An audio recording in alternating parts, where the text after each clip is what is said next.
चलतु आज आम प्रस्तुत करवा छेना पायस। से आवश्यक उपकरण छेना गोटाए गिना मुझे नहीं, गोटाए लिटर क्षीर नहीं, चीनी अध गिना नहीं, किछि गुजराती गुंड नहीं, किछि काजू नहीं, ताकू एमती हाथ में भांगी छोट छोट खंड कर रखिबा।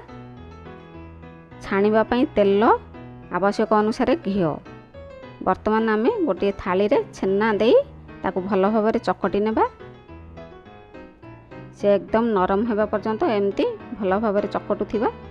ये देखंतु वर्तमान आमर छेना नरम हो गलानी। से अल्प अल्प नहीं एमती बूंदी भली छोट छोट गोली प्रस्तुत करवा।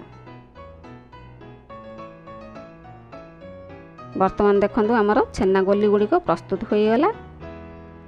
वर्तमान गैस ऑन करी तेल कड़ाई बसैबा, ताऊ गरम होगा छाड़िबा। वर्तमान चेक करवा आमर तेल गरम है कि नहीं। वर्तमान तेल गरम हो गलानी। से प्रस्तुत कर रखिथिबा छेना गोली गुड़िक देदेबा। ताकू हल्का कलर चेंज होगा पर्यंत भाजी बाहर करवा। बहुत हार्ड करी भाजबानी, टिके नरम थिबा अवस्था ही भाजी बाहर करनेबा। वर्तमान आमर छेना गोली गुड़िक भजा हो गला। वर्तमान आम गैस ऑन करी क्षीर बसई नेबा। वर्तमान देदेबा आम से चीनी। मुझे अध गिना चीनी नहीं, आपण टेस्ट अनुसार चीनी कम बेसी करें। जी मीठा खाऊे से अनुसार चीनी दे पारे।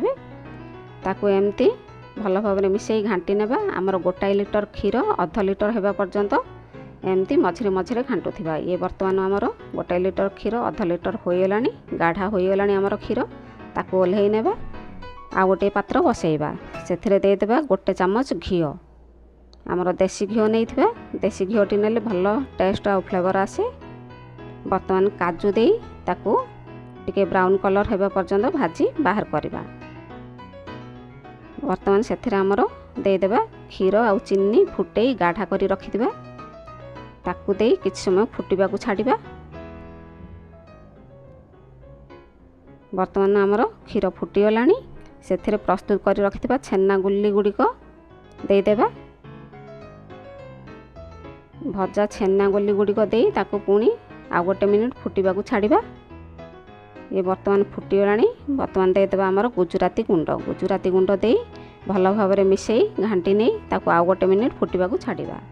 वर्तमान देदेबा भाजी रखिथिबा काजू। आउ किछि काजू मु रखिछि गार्निशिंग पे। वर्तमान आम देसी घी आ गोटे चामच वर्तमान देदेबा।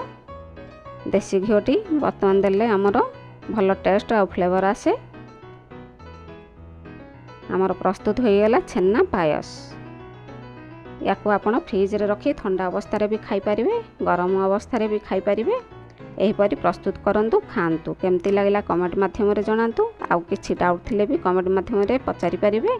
लाइक करंतु, शेयर करंतु। सब्सक्राइब जदि करना मो चैनल ताहले सब्सक्राइब करनियंतु। धन्यवाद।